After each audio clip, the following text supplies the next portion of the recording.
front of me is our MagicPad 2, and today I would like to show you how you can turn on or turn off app notifications.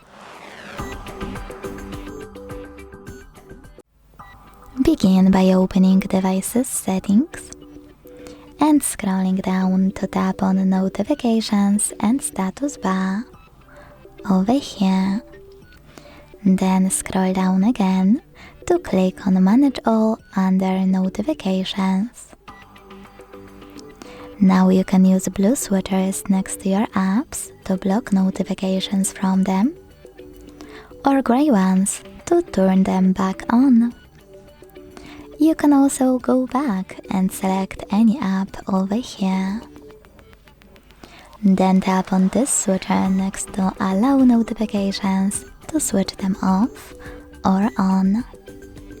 Thanks so much for watching. If you enjoyed this video, leave a like, comment and subscribe. Bye!